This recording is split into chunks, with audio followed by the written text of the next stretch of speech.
stuff for me to mess up. So let's see if I can get that right. All right. Assuming it's working. Hello, online folks.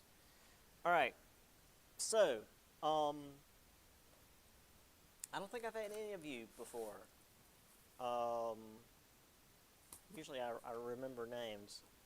Um, I can remember names and I can remember faces. I don't often remember them together. It's like I recognize that person's face and I can recognize a name on a piece of paper, but it's hard for me to stick them together. Anyway, so that's not what I wanted. There. So this is American history until 1877. Really, it's till 1865. We might not even get that far, but whatever. It's American history from like the start. I'm Professor Holt, Mr. Holt, Riley. I don't care what you call me. Not Dr. Holt. I don't have my doctorate.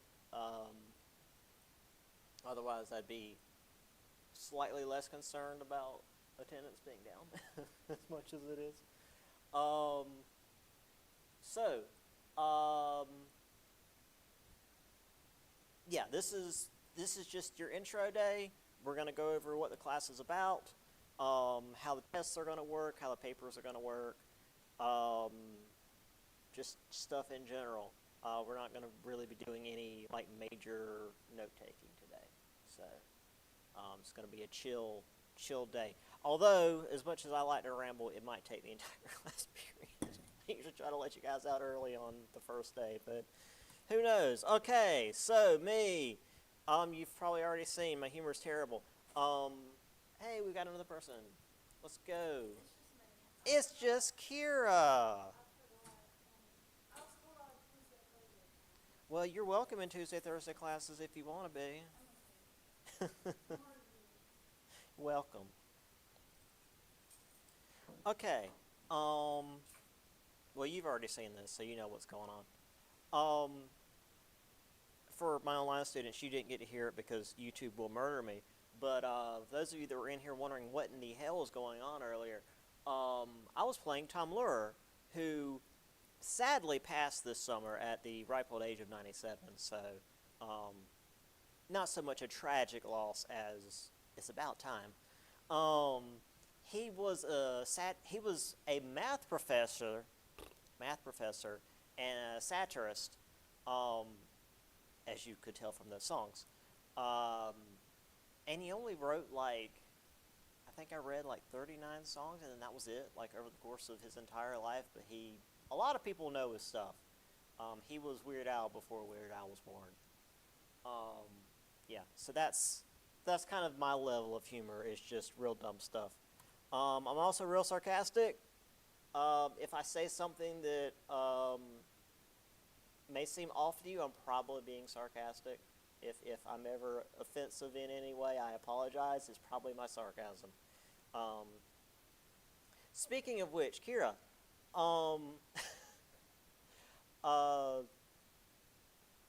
you need to get Maddie to come to class so we can poke at her.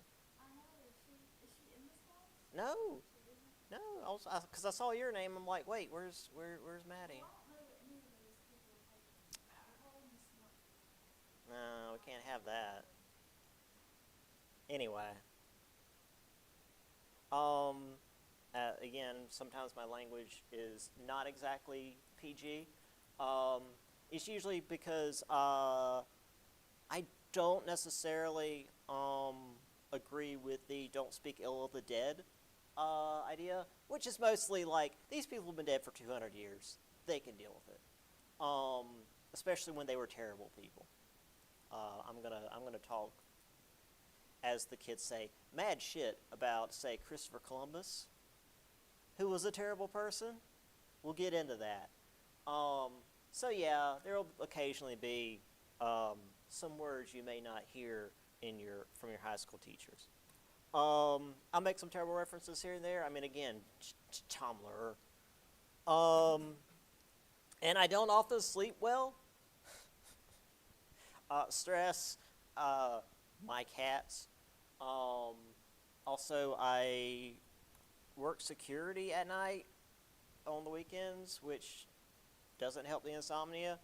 Um, so yeah, and the sleep deprivation makes all of everything else worse. Um, if you guys came in through, let's see, where are we positioned? That door over that way, um, where the little cardboard boy is. So he's been there for several years now, and I've walked out past him probably 100 times. But this morning I walked in and was convinced he was about to turn and look at me. Like, that's how much sleep I've had. So, that's where we're at.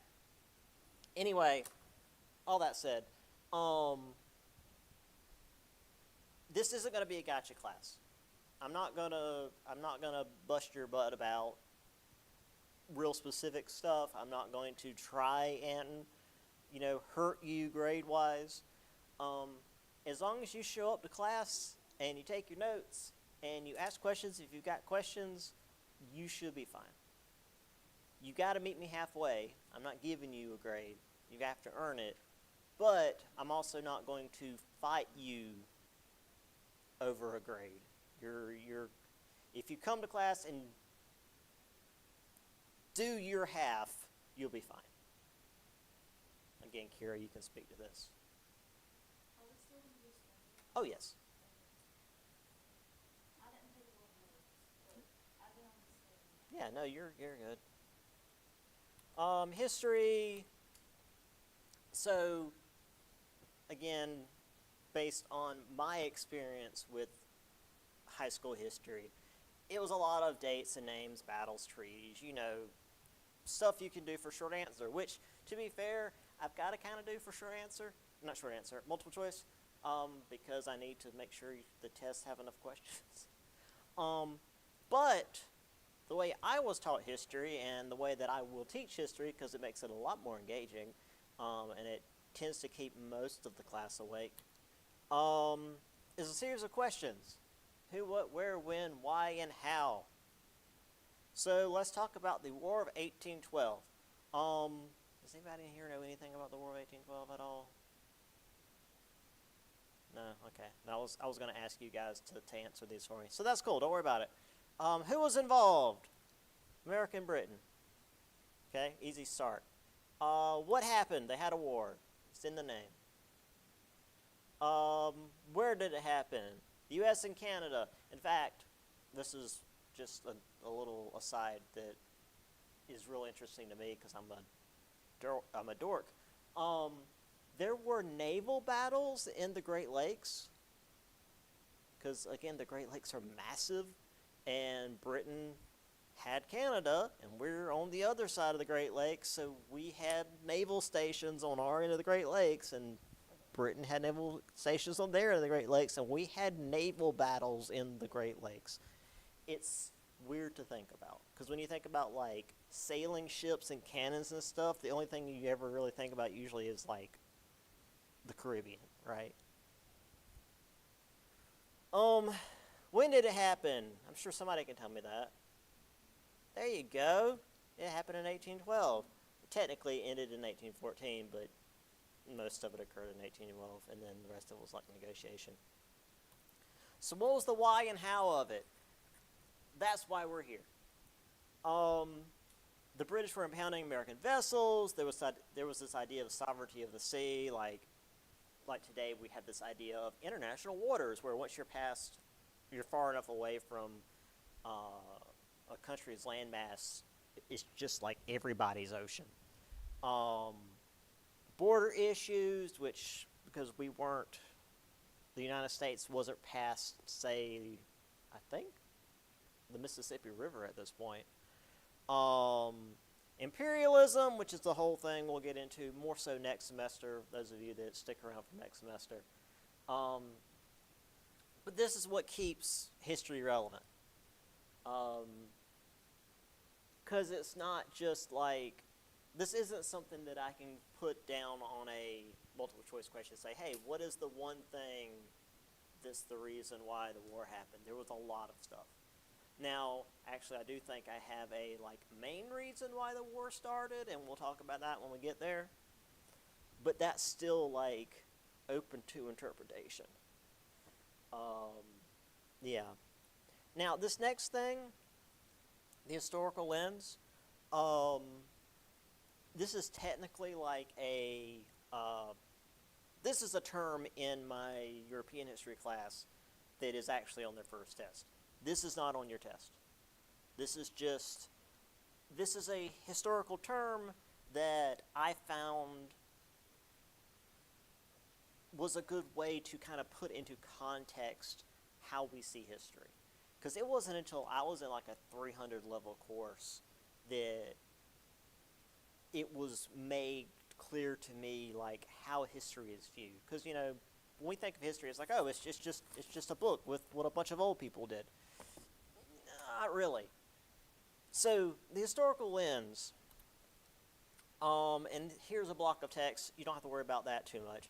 But basically, it's when we look back at history from the modern day, whatever is going on at the time we're looking back from, that's going to color our view of the past. So during the Cold War, for example, when everything going on is colored by we might have a nuclear war with Russia, and we look back at history and we see, wars between various nations, and we see the losing side, we try to somehow equate the losing side with Soviet Russia somehow, even if it's a real stretch, because we were really hoping Russia would lose. That wasn't always the case, but that's just an example. Today, when, at least before everything started happening, I wrote this in like 2012, I think. One of the biggest issues is like social equality, because when you look back at history again, I mean, I just said it without even thinking about it. It's a book about what a bunch of old dudes did. That's kind of specific, because it's typically men in power that make it to the history books, because they're the ones that are running things. Well, what about the people who aren't in power? What about the women? And in particular, here in America, what about the slaves? What about the people who didn't have power? There is history there. There is writing. There is documentation, but not a lot. If you want it, you got to dig for it. And the book did dig for it and gave us a few glimpses here and there of what was going on behind George Washington and Thomas Jefferson and all of this other stuff. So there's more focus on that in this book. And neither of those is wrong, it's just showing what the modern bias is and what's being focused on in history. So the point of all this is, if someone says you need to look at history objectively, which means you look at it with no bias, that's impossible. That's not something you can do. Objectivity is like a science experiment, or really math. 2 + 2 is 4. That's objective. That's how it works. History is people doing things. There is no objectivity to that. It's always subjective. There's always bias. I mean, even if we looked at the history of like an alien species we don't know anything about, we're going to be getting that information from one side or the other. There's going to be a bias. There's going to be some kind of subjectivity to that. So that's the difference. History. I actually was thinking about this silly quote a bit last night while I was unable to sleep. It's the backbone of every society, and the liver, and the kidneys. I was like, oh, okay, that's a silly joke for a silly show. But the more I thought about it, it's like, wait, no, it kind of makes sense. Because, I mean, yeah, the backbone, it's what our society is built on. What's the liver do? Anybody got enough biology knowledge to know what the liver does?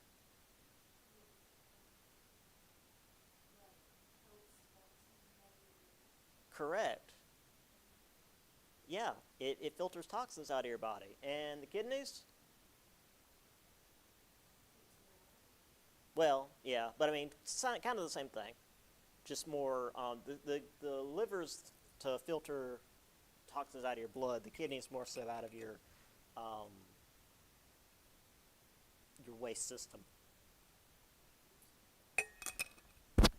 But if you think too much about it, like I did last night,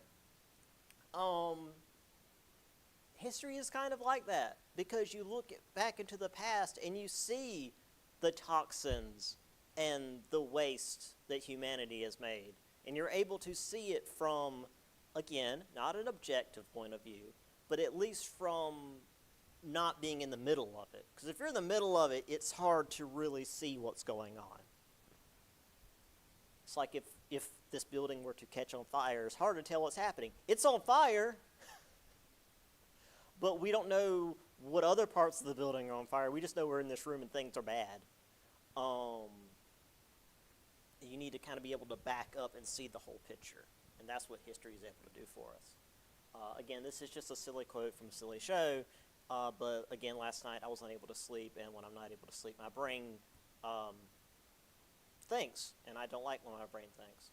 But it was thinking about this, and that's where my brain led me to. So I thought I'd share that. But anyway, no history class in history goes without someone asking, why do we care?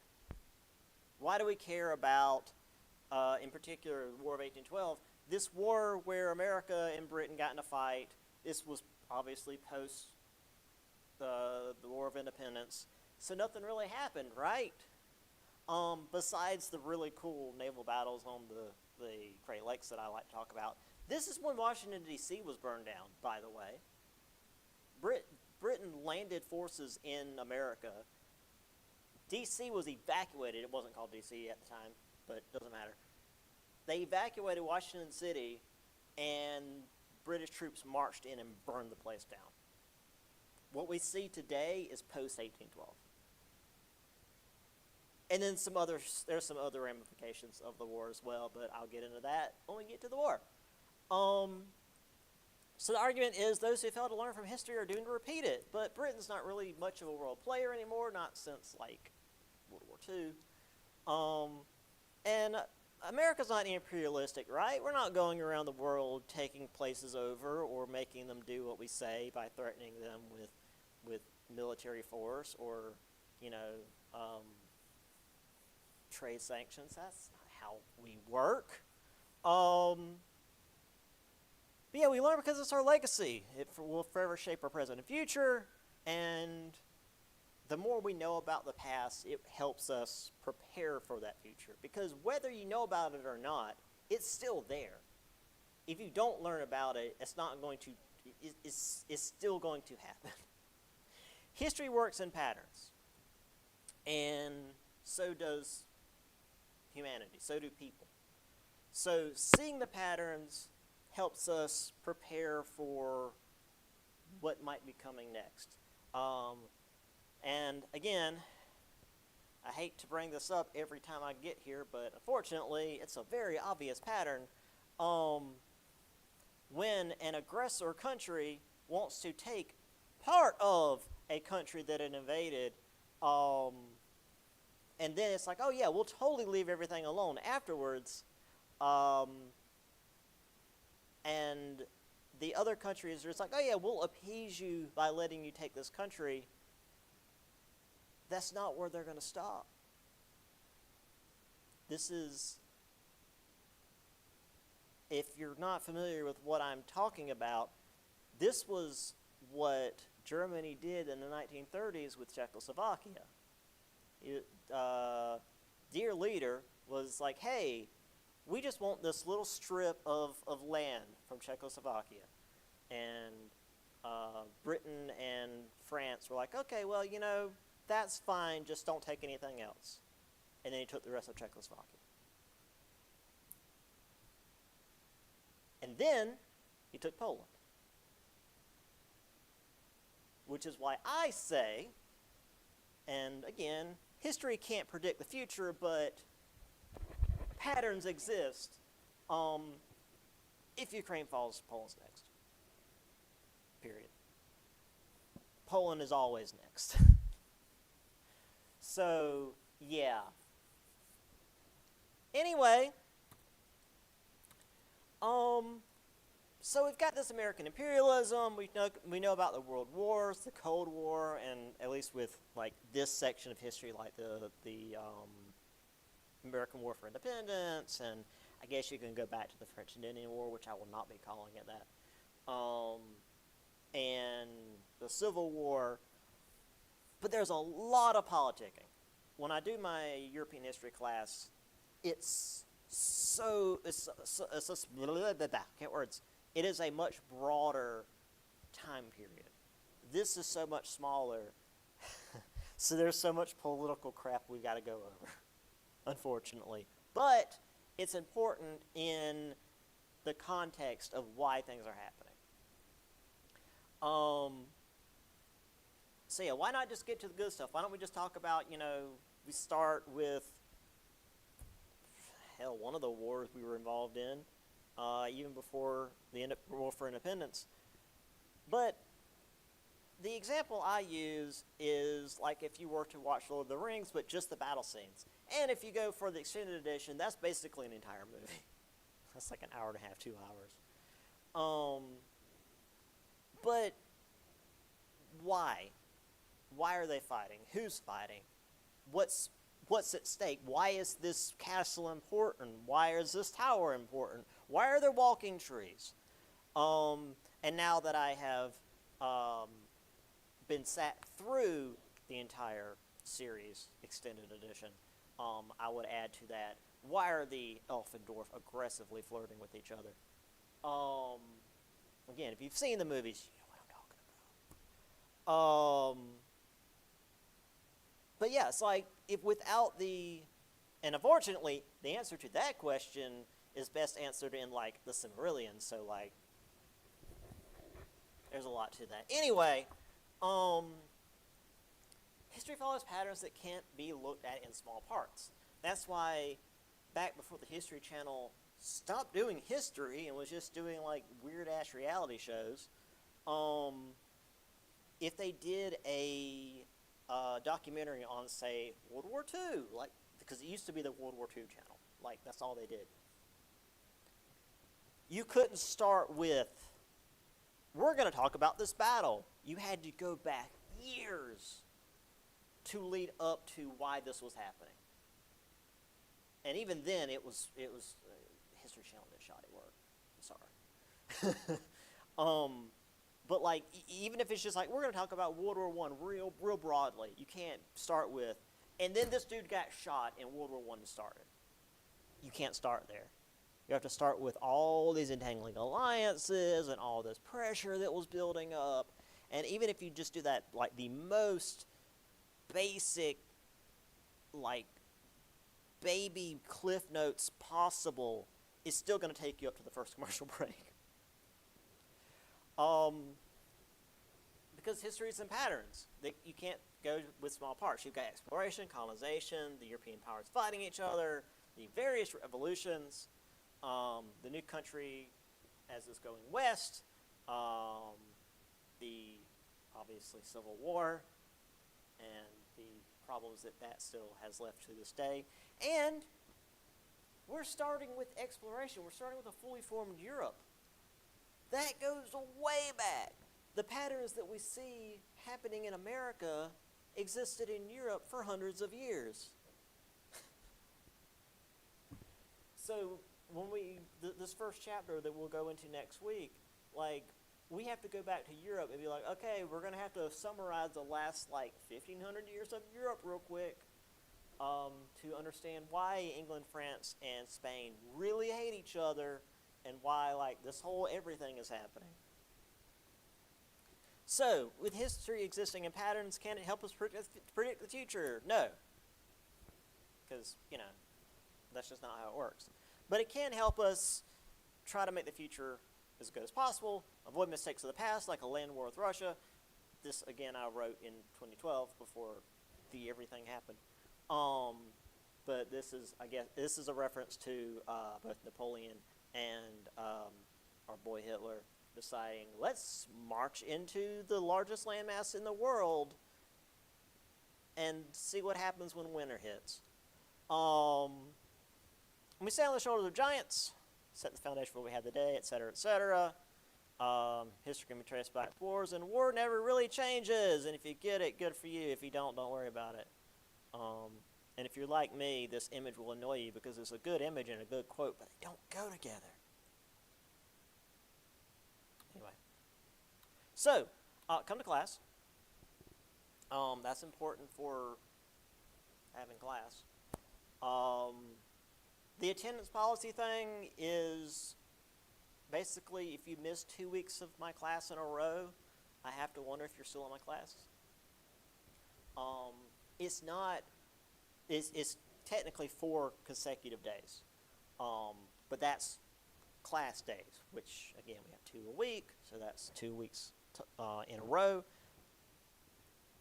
But that does not mean you can only miss, now for me, I don't know about other professors, that does not mean you can only miss 4 classes the entire semester for me. That's not what that means. Once you show up, it resets.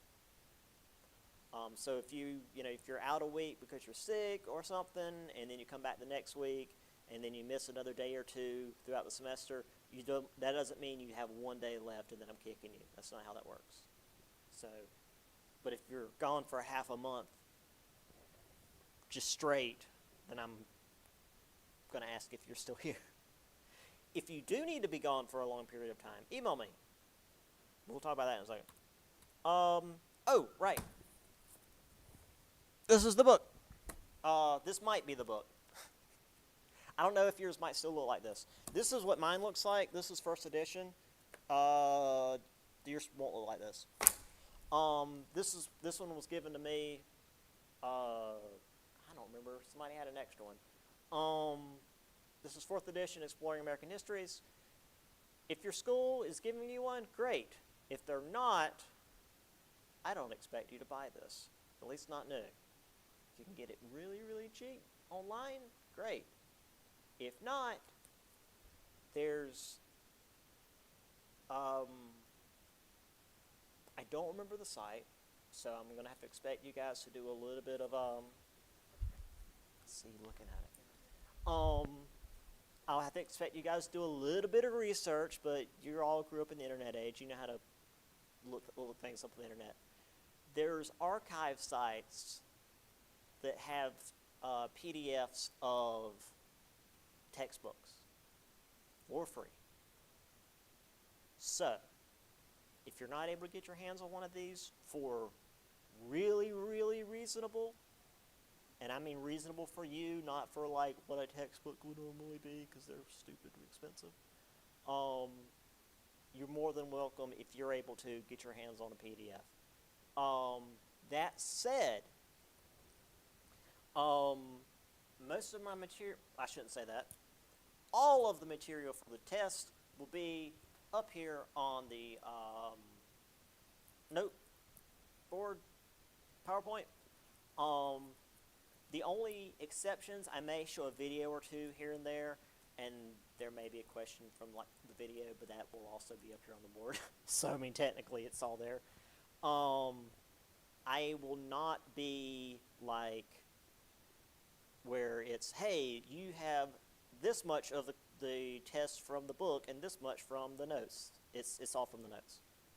So, all that to say, if you can't get your hands on the book at all, it's fine. Money's tight. I get it.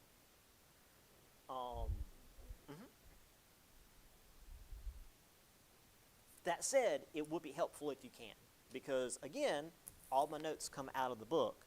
So if you ever need to like, maybe if something I have on the notes doesn't seem clear, you want to just kind of look it over, it's all right here. If you ever want to read ahead for some reason, if you're one of those, it's all right here. I mean, and even if you just want to skim, the main stuff I go over, it's in bold in the book, so it's real easy to find. Yeah, again, I will not require, but I will highly suggest, just, but again, if you can get your hands on it for free. So this is Exploring American Histories, Volume 1 by Hewitt and Lawson. I've got it on the syllabus. I need to get there before we run out of time. I'm going even slower than I thought. Oh yeah, come to class for the exams and do the papers. Otherwise, I can't give you a grade. Yes. Is there any, like, work you're gonna be posting online? No. So it's gonna be in print on? Yes. Well, Except just papers and yeah, just the papers and exams. Anita, for my online students, all your tests and papers that will be online for you guys. But yeah, for you guys, just come in for the exams, tests, whatever you want to call them. I was told don't say exams; it's scary. Yeah, you come in, I'll hand them out. You take them. It's all physical because there's a whole lot of you in here. And for the tests or the papers, I'll get that in just a second. Also ask questions if you've got any questions, which, yeah, at any time, before class, after class, in class preferably. And you can email me. I'm not as new to teaching as I used to be, but things are always work in progress with me. Yeah, I will always answer my emails as soon as I can. It comes to my phone, so unless my phone is dead or the Outlook has kicked me out for some reason, which, who knows, I will answer as soon as possible. Okay, we are running out of time. And then one more quick stupid joke. No, we're not talking about stupid ancient aliens. That man makes me angry. Like, could humans have stacked blocks? Yes, humans could have stacked blocks. Stupid man. Yes. Are you still gonna do that one paper if, like, we don't like it, like? Yes. One grade can be dropped overall. I was going to discuss that here in just a second because we do still need to really briefly go over the syllabus. Hold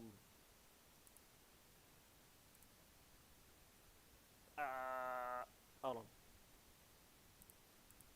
Aha! You're looking into the forever void. Yeah. So the way it's going to work.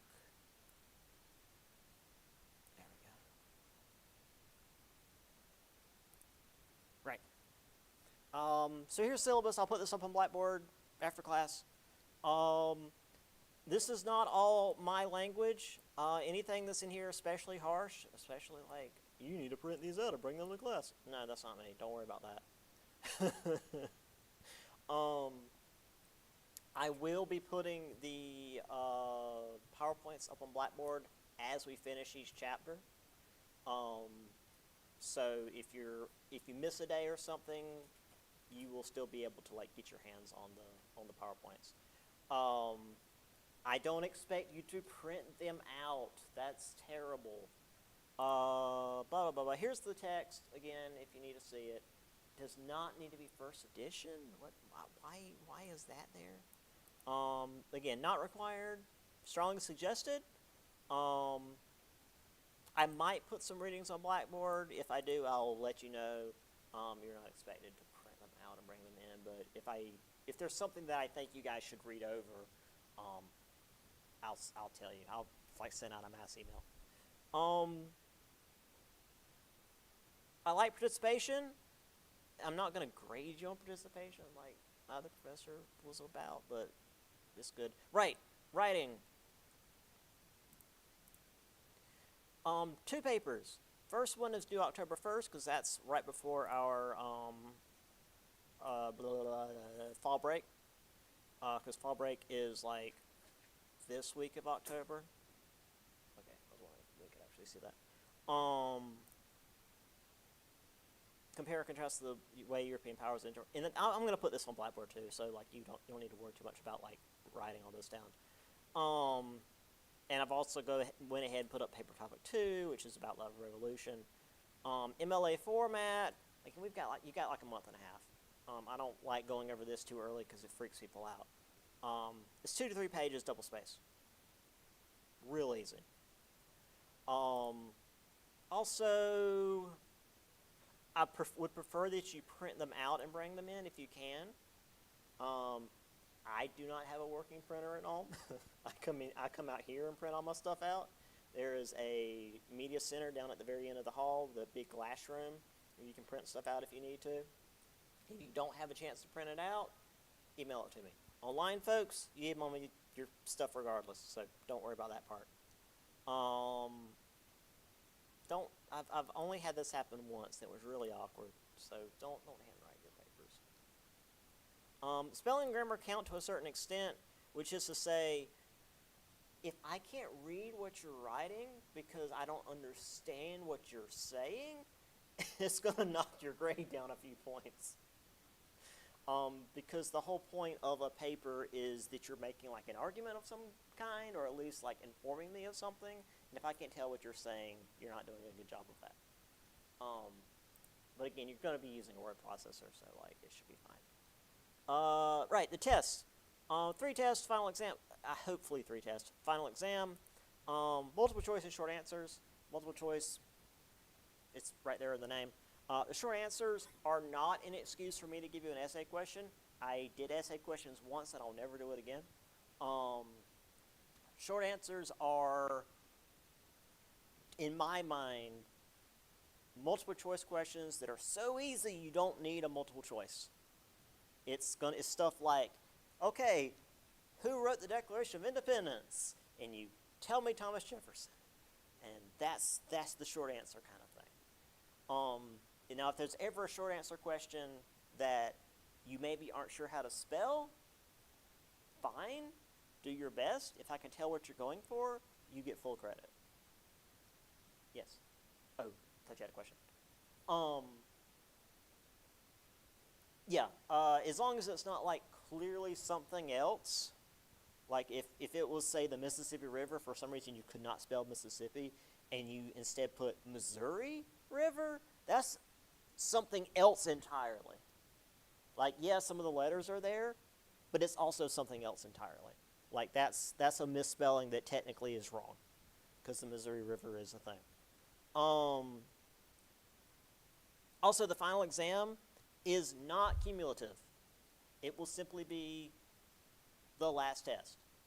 It will be whatever we've done up until, whatever is left after the last test. It will not weigh any more than the rest of the test. It will be just another test. It's just going to be the last test. And finally, as Kira was saying, the way I do this, everything's weighed the same. The tests and the papers, which means I will drop 1. Out of the tests and the papers, whichever is lowest, I will drop. Or, if you do really well on the test and say you do the first paper, you don't have to do the second paper, and I will give you a 0 and toss it out. Or, if you do poorly on, say, one of the early tests, that'll just be your lowest test. As long as you do both the papers, and obviously do the test, then I'll just drop that. So it helps people that maybe mess up on a test, and it helps people that are doing well the whole semester. So, or if you maybe run into, if you're really busy at the beginning of October and you can't do the first paper, skip that one if you want to. As long as you are confident that you'll have time for that last paper, because the last paper is due at the end of the semester when all your other stuff or all your other classes is going to be due. That's going to be when the stress is hitting. So that's why I always offer that. You can technically skip a test if you want to. I wouldn't suggest that because my tests are pretty easy. And there's also extra credit on the test. And also, I also don't grade hard on my papers either, but papers are a bigger time investment. Right, exams, there is, did I have it here? There's like 10 points of extra credit on the exam, on each test, which is just extra stuff that I briefly mentioned in the notes, but I didn't make a major point of, so to see how much you're listening. Oh, don't plagiarize, please. I've dealt with this more times than I want, and that's to say like twice. That's once is more times than I want. Don't plagiarize. If you're doing a paper and you need to do quotations, cool, do quotations and then put citation at the end. If you don't have time to do a paper, don't do the paper. I'd rather you not do the paper than what I've had happen before, where multiple people turned in the exact same paper. I'm going to see that. So yeah, don't plagiarize. If you need to, I mean, obviously, please paraphrase stuff. That's fine. Cite it. Quote stuff. I encourage it. Cite it. Please do. But don't copy an entire article and give it to me like that's your paper.